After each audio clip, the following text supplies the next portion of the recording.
विद्यार्थियों, हम लोगों ने पिछले अध्याय के अंदर बात की थी भौतिकी के परिचय से संबंधित। इसमें जाना था कि भौतिकी क्या है, हमारे प्रमुख वैज्ञानिक और उनके द्वारा किए गए कार्य, प्रौद्योगिकी तथा भौतिकी में क्या संबंध है, अर्थात विभिन्न प्रकार की मशीनें, यंत्र, उपकरण किन भौतिकी के सिद्धांतों पर कार्य करते हैं। तो मुख्य रूप से हमारा पहला जो अध्याय था वो इन बातों को संबंधित था। भौतिकी का परिचय हमने पहले अध्याय में प्राप्त कर लिया। अब हम लोग बात करने जा रहे हैं दूसरे अध्याय पर। तो दूसरे अध्याय का नाम है मात्रक एवं मापन। जैसा कि नाम से स्पष्ट है कि इसमें मापन की बात आएगी। मापन जिसे अपन आम भाषा में नापना भी कहते हैं।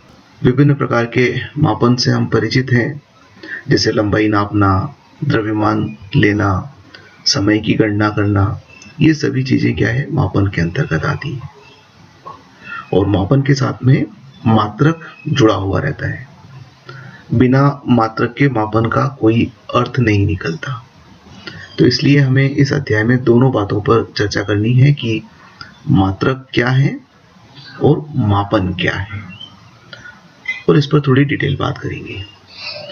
तो पहले अध्याय में हम जिन जिन बिंदुओं पर बात करेंगे मुख्य रूप से, उसमें भूमिका तो हम बात कर ही रहे हैं। दूसरा है कि मात्रकों की अंतरराष्ट्रीय प्रणाली क्या है। जब हम मात्रकों का उपयोग करते हैं तो अलग अलग जगह पर अलग अलग मात्रकों का उपयोग किया जाता है, और अंतरराष्ट्रीय स्तर के ऊपर कौन सी प्रणाली प्रचलन में है। लंबाई के मापन की बात होगी, द्रव्यमान के मापन की बात होगी, समय का मापन करेंगे, फिर यथार्थता, यंत्रों की परिशुद्धता एवं मापन में त्रुटि। इन सब का तात्पर्य होता है कि हमारा मापन कितना सही है, कितना सटीक है। हमने जिस भौतिक राशि को मापा है वो कितनी शुद्धता के साथ मापन किया है। फिर सार्थक अंक क्या होते हैं, भौतिक राशियों की विमाएं क्या हैं, विमीय सूत्र किन्हें कहते हैं, विमीय समीकरण किन्हें कहते हैं। कुछ प्रमुख भौतिक राशियों के विमीय सूत्र तथा विमीय समीकरण ज्ञात करेंगे, और विमीय विश्लेषण और उसके अनुप्रयोग की विमीय या विमीय सूत्र और विमीय समीकरणों के क्या अनुप्रयोग हो सकते हैं, अर्थात हम दैनिक जीवन में इनका क्या उपयोग कर सकते हैं। तो भाग 1 के अंतर्गत जिन विषयों पर चर्चा होगी वो मुख्य है मापन एवं मापन की आवश्यकता। दूसरा, मात्रा एवं मात्रक किसे कहते हैं, मात्रकों के प्रकार क्या है, मापन की विभिन्न प्रणालियां क्या हैं, और एसआई पद्धति में मूल मात्रकों की परिभाषाएं। तो इन बिंदुओं पर हम एक एक करके चर्चा करते हैं।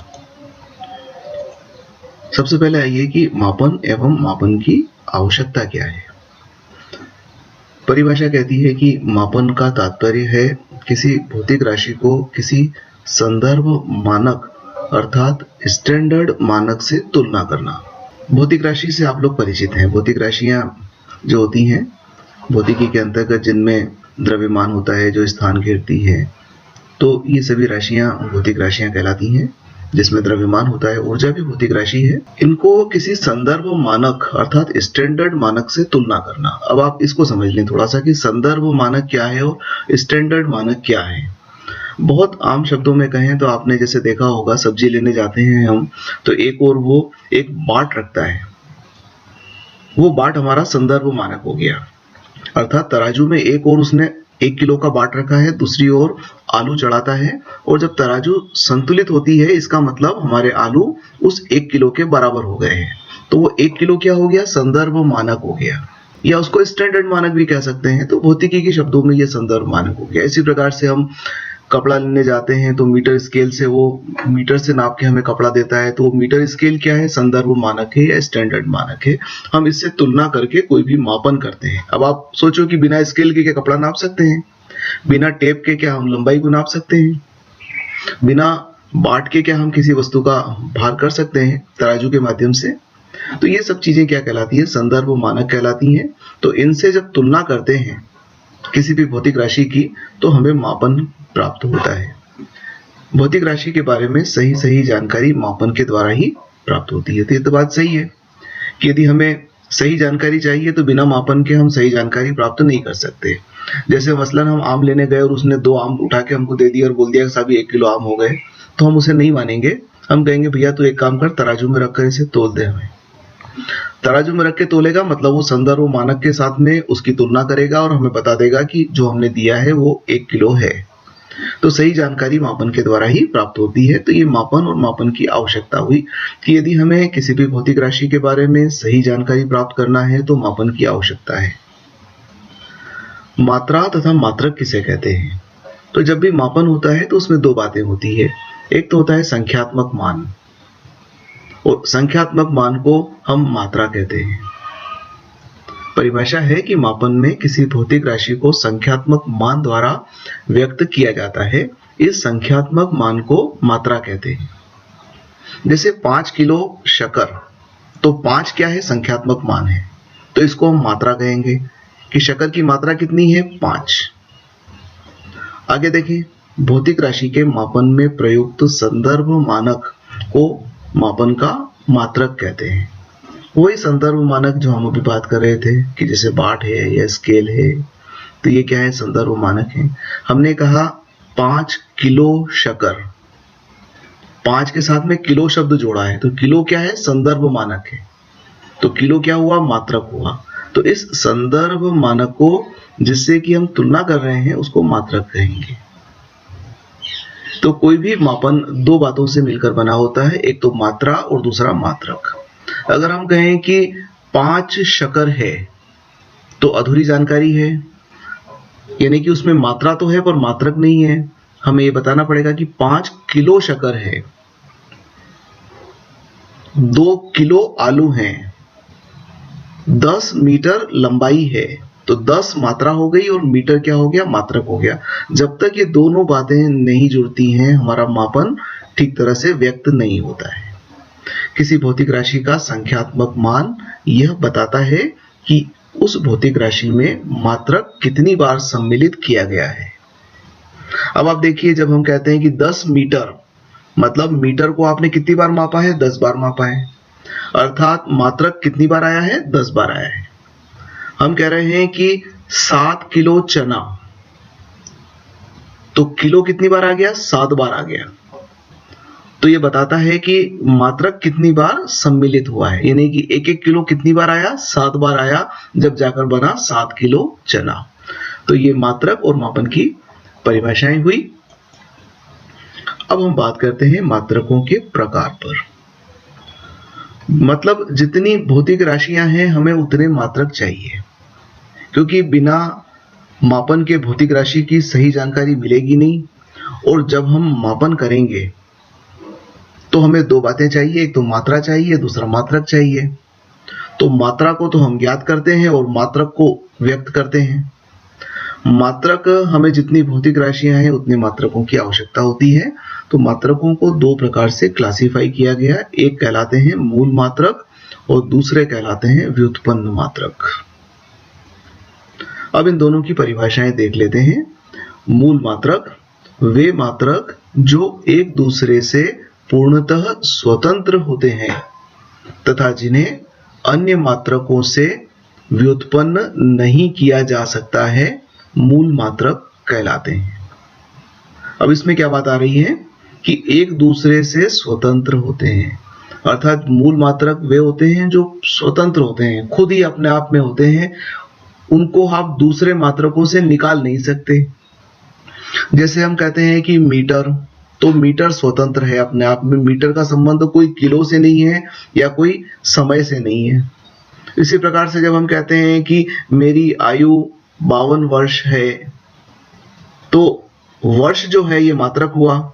अब वर्ष का संबंध द्रव्यमान से नहीं है, वर्ष का संबंध लंबाई से नहीं है, वर्ष एक समय का मात्रक हुआ और ये अपने आप में स्वतंत्र है। तो ऐसे मात्रक क्या कहलाते हैं? मूल मात्रक कहलाते हैं। ये पूरी तरह से स्वतंत्र होते हैं। मूल भौतिक राशियों के मात्रक मूल मात्रक कहलाते हैं। अब हमारी भौतिक राशियां ही इसी प्रकार से 2 भागों में बटी हुई हैं, मूल भौतिक राशियां और व्युत्पन्न भौतिक राशियां। तो वे राशियां जो मूल भौतिक राशियां हैं उनके मात्रक भी मूल मात्रक होंगे। और आधुनिक पद्धति जो है मापन की, उसमें मात्रकों को, मूल मात्रकों को 7 तरह से परिभाषित किया गया है। जैसे लंबाई एक मूल भौतिक राशि है और इसका मात्रक होगा मीटर। इसी प्रकार से द्रव्यमान एक मूल भौतिक राशि है तो इसका मात्रक हम किलोग्राम से यदि व्यक्त करते हैं तो यह भी एक मूल मात्रक है। समय मूल भौतिक राशि है और इसका मूल मात्रक हुआ सेकंड। ताप, किसी भी वस्तु का तापमान एक मूल भौतिक राशि है और इसका मात्रक केल्विन है। इसी प्रकार से ज्योति तीव्रता से तात्पर्य होता है प्रकाश की चमक। यदि हम बल्ब लगाते हैं तो छोटा बल्ब लगाएंगे कम प्रकाश पैदा करेगा, ज्यादा बड़ा बल्ब लगाएंगे ज्यादा पैदा करेगा। तो वो जो कम और ज्यादा तीव्रता हमें महसूस होती है उसको बोलते हैं ज्योति तीव्रता और इसका मात्रक होता है कैंडेला। इसमें इसको मापन किया जाता है।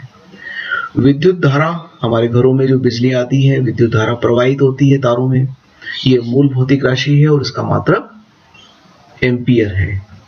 इसको हम सुधार देते हैं।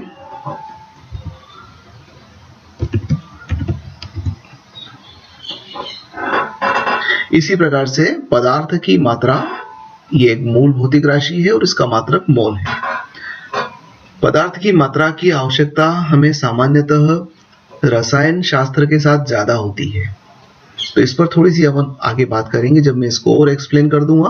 पर इसको मोल के अंदर मापा जाता है, यह भी एक भौतिक राशि है। तो 7 प्रकार की हमारी भौतिक राशियां हो गई। ये 7 भौतिक राशियों के मात्रक क्या कहलाते हैं? मूल मात्रक कहलाते हैं। अब हम बात करते हैं व्युत्पन्न मात्रक की।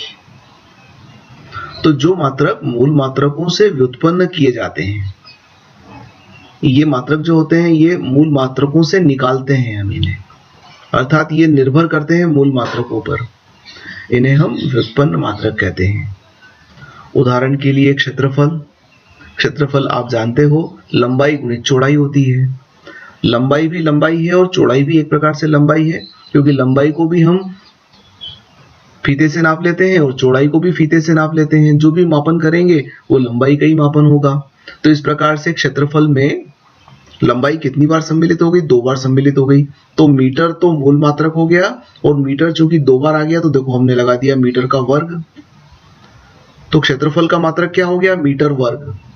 अर्थात क्षेत्रफल का मात्रक मूल मात्रक पर निर्भर करता है। ये मूल मात्रक हमारा इस पर निर्भर करता है और कितनी बार करता है? 2 बार करता है।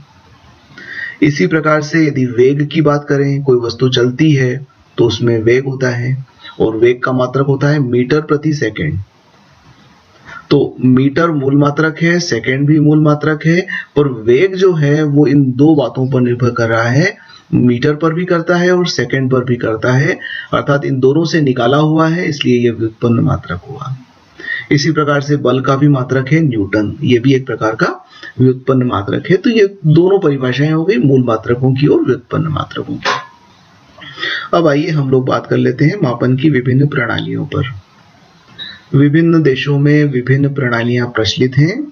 प्रमुख प्रणालियां इस प्रकार हैं।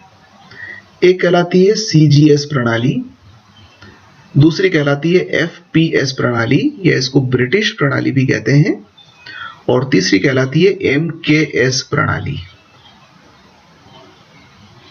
अब इसमें तीनों प्रणालियों में जो मूल मात्रक है, यांत्रिकी में सामान्यतः हमारा काम इन 3 मूल मात्रकों से चल जाता है। तो ये सबसे ज्यादा उपयुक्त होने वाले मात्रक है, लंबाई, द्रव्यमान और समय। तो CGS प्रणाली के अंदर लंबाई को सेंटीमीटर में नापते हैं, द्रव्यमान को ग्राम में लेते हैं और समय को सेकंड में लेते हैं। तो इसी आधार पर सेंटीमीटर से C लिया, ग्राम से G लिया और समय से सेकंड S ले लिया। तो CGS प्रणाली का मतलब हुआ सेंटीमीटर ग्राम सेकंड प्रणाली। दूसरी है FPS प्रणाली, इसमें लंबाई को फुट में नापते हैं। जैसे जमीन के क्षेत्रफल, आपने सुना होगा कि हमारा प्लाट जो है 40 फीट लंबा है, 60 फीट लंबा है। तो वो जो फीट है वो फुट और फीट एक ही बात है। तो लंबाई को काय में नापते हैं? फुट में नापते हैं। द्रव्यमान को नापते हैं पाउंड में, ये भी एक द्रव्यमान का मात्रक है। आप केक लेने जाते हैं तो 2 पाउंड का केक लेते हैं या 3 पाउंड का लेते हैं या फिर 1 पाउंड का लेते हैं, आवश्यकता अनुसार लेते हैं, तो द्रव्यमान को पाउंड में नापता है। लगभग 454 ग्राम का 1 पाउंड होता है। जब 1 पाउंड कहते हैं ना हम, तो कितने ग्राम नापता है? वो 454 ग्राम का वजन देता है हमको। और सेकंड तो वही है। तो ये FPS प्रणाली हो गई। फिर आता है MKS प्रणाली, इसमें M का मतलब मीटर, K का मतलब किलोग्राम और S का मतलब सेकंड है। तो सामान्यतः ये 3 प्रणालियां प्रमुख रूप से प्रचलित हैं, CGS प्रणाली, FPS प्रणाली और MKS प्रणाली। इन पर सामान्यतः बात होती है। अब क्या होता है कि बाद में जैसे हम आगे बढ़ते हैं तो जैसा हमने कहा कि मूल मात्रक हमारे 7 हो गए। पहले तो मूल मात्रक 3 ही थे, लंबाई का मात्रक, द्रव्यमान का मात्रक और समय का मात्रक। पर आगे चलकर जैसे अब प्रकाश की तीव्रता की बात आ गई, ज्योति तीव्रता की बात आ गई, तो ज्योति तीव्रता को हम मीटर में नहीं निकाल सकते, किलोग्राम में नहीं निकाल सकते, सेकंड में नहीं निकाल सकते, तो फिर उसको अलग से परिभाषित करना पड़ा, तो उसका मात्रक बना दिया कैंडेला। इसी प्रकार से तापमान का कोई संबंध लंबाई से या द्रव्यमान से या समय से नहीं है, तो केल्विन हमारा एक और पैमाना हो गया। तो आगे चलकर जैसे जैसे आवश्यकता पड़ी वैसे कुछ मात्रक मूल मात्रकों में और जोड़ना पड़ गए। तो एक अंतरराष्ट्रीय स्तर की संस्था है और वो इन मात्रकों के बारे में या मात्रकों की पूरी परिभाषा तय करती है कि कितना द्रव्यमान 1 किलो कहलाएगा, कितनी लंबाई 1 मीटर कहलाएगी, कितना समय 1 सेकंड कहलाएगा। ये सब अंतरराष्ट्रीय स्तर पर किया जाता है और वो मानक है। मानक से मतलब ये वो स्टैंडर्ड है, उसको सभी लोग फॉलो करते हैं। तो अंतरराष्ट्रीय स्तर पर मान्य मापन प्रणाली सिस्टम, इंटरनेशनल डी यूनिट्स इसका नाम है, मात्रकों की अंतरराष्ट्रीय प्रणाली। और इसमें 7 प्रकार के मूल मात्रक को परिभाषित किया गया है, जिसमें मीटर है, किलोग्राम है, सेकंड है, केल्विन है, कैंडेला है, एम्पियर है और मोल है। इन 7 की भौतिक राशियां मैंने आपको पहले बताई थी।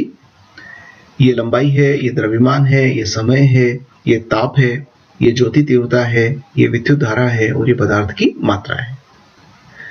SI पद्धति में एक नई बात और आ गई और वो बात आ गई पूरक मात्रक। तो SI पद्धति में 2 पूरक मात्रक और बना लिए गए, एक रेडियन और दूसरा स्टेरेडियन। रेडियन किस भौतिक राशि का मात्रक है? तो ये कोण को मापते हैं रेडियन में। हम ज्यामिति में कोण लेते हैं ना, 60 डिग्री का कोण है, 45 डिग्री का कोण है, तो वो क्या है, उसका मात्रक रेडियन है। और स्टेरेडियन जो है ये घन कोण का मात्रक है। घन कोण के बारे में भी हम आपसे डिटेल में चर्चा आगे के अध्यायों में कर लेंगे। अभी आप समझ लो कि जैसे वो जो आइसक्रीम का कोन होता है ना, हम लोग आइसक्रीम खाते हैं तो कोन के अंदर बना के देता है, या फिर आपने देखा होगा मेहंदी वाली जब मेहंदी लगाती है तो उसके कोन आते हैं। वो जो कोन आकार है वो घन कोण या शंकु जो होता है ना, उसका जो कोण बनता है उस एपेक्स के ऊपर यानी कि उसके टिप के ऊपर यानी कि उसके नुकीले सिरे पर, वो वाला कोण कहलाता है घन कोण और उसको मापते हैं स्टेरेडियन में। आगे डिटेल बात होगी। तो SI मात्रकों में भौतिक राशियों को 10 की घात में व्यक्त किया जाता है। ये एक खासियत है इसकी कि SI मात्रकों के अंदर भौतिक राशि अगर ज्यादा बड़ी होती है या बहुत ज्यादा छोटी होती है तो हम 10 की घातें लगा देते हैं। तो इससे क्या होता है कि संख्यात्मक मान छोटा नजर आता है और 10 की घात के अंदर हम उसे व्यक्त कर देते हैं। तो ये इसकी एक विशेषता होती है। और इस प्रणाली की दूसरी विशेषता यह है कि अन्य प्रणालियों में आसानी से रूपांतरित हो जाती है। अर्थात कई बार हमें जरूरत पड़ती है कि हमने कहा कि हमारा प्लॉट 60 फीट लंबा है, सामने वाला कहता है साहब कितने मीटर होगा ये, तो हमें उस फीट और मीटर का संबंध मालूम होना चाहिए कि 1 मीटर में कितने फीट होंगे, ताकि हम बता सकें। तो इस प्रकार SI प्रणाली जो है इसमें और दूसरी प्रणालियों में आसानी से रूपांतरण यानी कि एक प्रणाली से दूसरी प्रणाली में हम राशि को व्यक्त कर सकते हैं। ये इसकी विशेषता है। अब आ जाइए हम लोग एक एक करके बात कर लेते हैं कि SI पद्धति के अंदर मूल मात्रक कौन कौन से हैं, उनकी परिभाषाएं क्या है। मैं आपको स्पष्ट कर दूं कि जो परिभाषाएं हैं थोड़ी सी आपको समझने में ऐसा लगेगा कि ये क्या है, ऐसा कैसे हो सकता है, परंतु हमें चूंकि स्टैंडर्ड बनाना है तो हमें इनको परिभाषित करना पड़ता है। और परिभाषित करने के पीछे बहुत सारे बातें आ जाती हैं कि वो समय के साथ अपरिवर्तित होना चाहिए, उस पर किसी भी बाह्य कारक का प्रभाव नहीं पड़ना चाहिए, वो अविनाशी होना चाहिए। तो इस प्रकार की जब हम परिभाषा तैयार करते हैं तो थोड़ी सी व्यवहारिक दृष्टि से अगर देखेंगे तो आपको लगेगा कि ये बड़ी टिपिकल परिभाषा है, परंतु मेरा सुझाव ये है कि आप इसको याद कर लेंगे। धीरे धीरे आप थोड़ा सा फिजिक्स में आप इस तरह से एक रूप से सामंजस्य बिठा लेंगे तो आपको ये आसान लगने लगेंगे। तो अभी कोई परेशान होने की बात नहीं है कि हम इसे कैसे याद कर पाएंगे। आपको एक दिन में फिजिक्स नहीं करना है, फिजिक्स एक सतत है, आप नियमित करते रहेंगे तो आप इन सब चीजों से फेमिलियर हो जाएंगे। तो मीटर को परिभाषित किया गया है कि प्रकाश द्वारा निर्वात में 1 सेकंड के 29,97,92,458वें समय अंतराल में तय किए गए पथ की लंबाई 1 मीटर है। ये 1 मीटर की परिभाषा इस प्रकार से निकाली गई है। इसी प्रकार से किलोग्राम की परिभाषा है। फ्रांस में पेरिस के पास सेवरिस में स्थित अंतरराष्ट्रीय माप तोल ब्यूरो में रखे प्लैटिनम इरिडियम मिश्र धातु के सिलेंडर का द्रव्यमान 1 किलोग्राम के बराबर है। तो ये अंतरराष्ट्रीय ब्यूरो है या अंतरराष्ट्रीय कार्यालय कह सकते हैं, जहां पर एक प्लेटिनम इरिडियम मिश्र धातु का सिलेंडर रखा हुआ है, बेलन रखा हुआ है, उस बेलन का द्रव्यमान 1 किलो है। सेकंड की परिभाषा होती है कि 1 सेकंड वह अंतराल है जो सीजियम 133 परमाणु के निम्नतम ऊर्जा स्तर के 2 अति सूक्ष्म स्तरों के मध्य संक्रमण के तदनुरूपी विकिरण से 9,26,26,31,770 आवर्त काल के बराबर होता है। यह सेकंड की परिभाषा है परमाणु स्तर पर, या ये परमाणु घड़ी के आधार पर ली गई परिभाषा है। इसी प्रकार से एम्पियर विद्युत धारा का मात्रक है। 1 एम्पियर वह नियत विद्युत धारा है जो कि निर्वात में 1 मीटर की दूरी पर स्थित 2 सीधे अनंत लंबाई वाले समांतर एवं नगण्य वृत्तीय अनुप्रस्थ काट के चालकों में प्रवाहित होने पर इन चालकों के बीच प्रति मीटर लंबाई पर 2 × 10⁻⁷ न्यूटन का बल उत्पन्न करती है। ये सब बातें हम आगे जब पढ़ेंगे तो हमको आगे पढ़ने को मिलेगी और समझने को मिलेगी। आप एक दिन में पूरा समझने की कोशिश करेंगे, थोड़ी कठिनाई होगी। अभी आपको इन चीजों से जुड़ना है। केल्विन की परिभाषा है जल के त्रिक बिंदु के उष्मागतिकी ताप के 1/273.16वें भाग को 1 केल्विन कहते हैं। मोल की परिभाषा होती है कि 1 मोल किसी निकाय में पदार्थ की वह मात्रा है जिसमें उस पदार्थ के परमाणुओं की संख्या कार्बन 12 के 0.012 किलोग्राम में परमाणुओं की संख्या के बराबर होती है, और ये संख्या एवोग्रेडो संख्या के बराबर होती है। तो एवोग्रेडो संख्या के बराबर द्रव्यमान या मात्रा वो 1 मोल मात्रा कहलाती है।